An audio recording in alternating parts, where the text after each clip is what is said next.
Po ay hair follicle drug test ni Kung Pulong Duterte. Mga ugag talaga itong mga kalaban ng mga Duterte, lalo na si Trillanes. Trillanes, Trililing! Huh? Bakit tinitira ng mga drug protector, triad? Meron na palang hair follicle drug test itong si Kung Pulong. Saan ba sila kumuha ng kapal ng mukha ni Mal talaga, oh? Ito ha. I-play ko po yung video. Ito po ay kumakalat ngayon sa social media. Para sa mga Ngagba supporters, puta kabado na itong mga Ngagba supporters ngayon. Nagpalabas ng video si Kung Pulong, nagpa-hair follicle drug test pala. Nako, Nyor, ikaw yung next, yung tropang Voltis 5, ha? Okay, ito. Pakinggan po natin, mga kabisdak. Panoorin natin. Ayan po, nag-undergo po ng hair follicle drug test si Kung Pulong Duterte. Umakalat po ito kagabi pala ito. Kagabi pa. Ganyan pala, guys. Yung hair follicle drug test, first time natin nakita.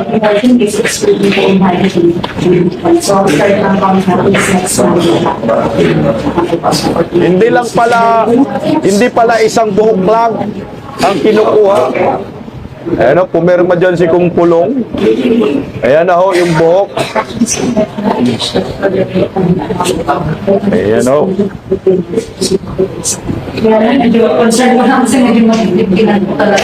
Ayan. Nasaan na kayo mga Ngagba supporters? Saka dito yung location sa Kansana.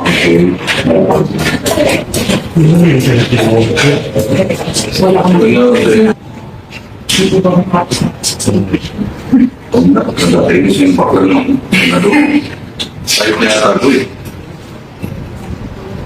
Yan, kinuha na po yung buhok. Yan pala yung procedure ng hair follicle drug test, guys. Pili po ako dito sa Mandali pa dahil. Ayan, sa likod ba? Sa harap likod yung kukuha ng buhok. Oh.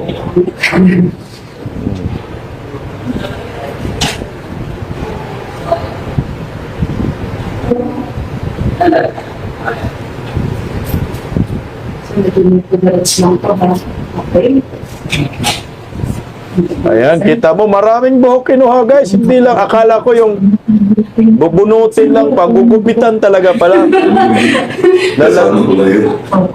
Alam ko po siya, totoo mo na, wala sa ayan, oh. Ay, nakatatlo. Kuha ng buhok. 3 months. Sa loob to so the longer the years, the better. Oh, so good. Jacoy, the longer the hair, the better. So ikaw rin. Patas buhok mo. Buhok tayo mo. Ayan, oh, kita mo yung buhok po. Maraming buhok pala. Yung kinukuha sa hair follicle drug test, guys. First time to isinapubliko, ha, itong video na ito. Kumakalat sa social media. May mensahe dito, guys. May mensahe ito para kay Bangag. Paano yung ikaw magpa-drug test? Okay lang. Years from the previous na damit. So kapag shorter siya, kapag ng mga differences sa parang kailangan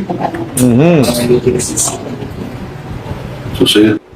Okay. Ayan po yung procedure ng hair follicle drug test. Maraming salamat sa nag-share ng video ito. Kasi may mensahe po ito para sa mga Ngagba supporters at sa trupang Voltis 5. Dapat hindi yan Voltis 5, Buntis 5. Kasi buntis na sila sa kakain ng pira ng bayan. Yan pong post na yan, nakuha ko po yan sa isang FB page. Meron din to sa YouTube, guys. No, ito, linawin natin to, guys, ha. Kasi may mensahe po ito, ha. Para kay Da Junior, kay Kuka, tropang Voltis 5, pati kay Abalus. Ganun ba? Na tropang ganyan. Yung mga tropang ganyan, kailangan nyo, meron po itong mensahe po.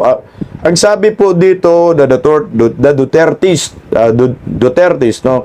Hair follicle drug test video taken at St. Luke's. It was conducted on a Senate hearing by Senator at the time, Trillanes. Hoy, Trillanes, hoy!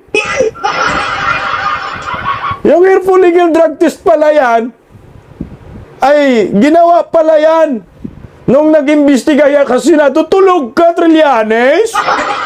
Alam mo, Maris 97 eh. Ito pala yung kasagsagan 7 years ago supervised by the Senate Comprehensive Drug Test. Paulo Duterte negative for use of shabu, cocaine at heroin. Gag! Ay! Ni Malo, kayo pala yung nag-utos na magpa-hair follicle drug test itong si Kung Pulong. Bakit panay pa rin kayo black propaganda? Sinasabi pa rin ninyo, itong mga Duterte umano ay gumagamit na pinagbabawal na pulburon. Ay puta ni Malo, 7 years ago, pinilit pala ninyo na magpa-hair follicle drug test. Salamat na ito na isa publiko. Nasa na yung mga ngagba supporters? O paano yan? Nag-hair follicle drug test na pala si Kung Pulong. Negatibo shabu-shabu, negatibo sa heroin, negatibo sa Coca-Cola na paborito ng Bultis 5. O ngayon, ito yung hamon namin sa inyo. Total, itong si Kung Pulong, naka-undergo na pala ng ng hair follicle drug test, no? O nasa na ang mga animal? Nyor!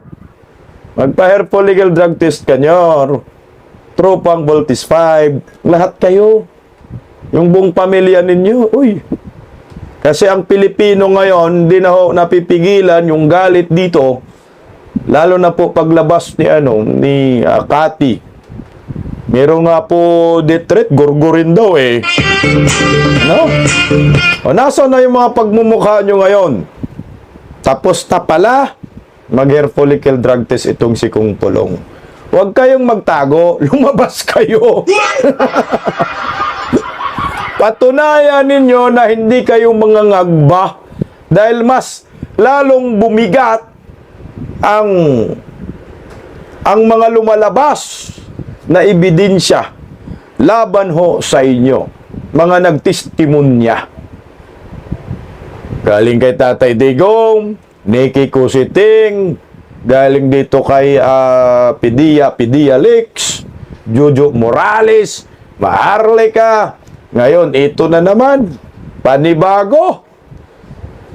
Yari kayo kasi isipin nyo ho, yung 10 taon ni Ma'am Cathy, no? Yung 10 taon na nasaksihan niya na kayo ay mga ngagba, nakadokumento pala yon.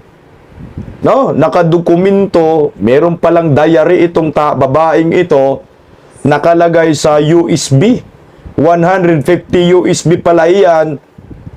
Nandun yung mga codename ninyo, mga white shirt. Waiter. 20 white shirt. Nandun pala nakalista lahat.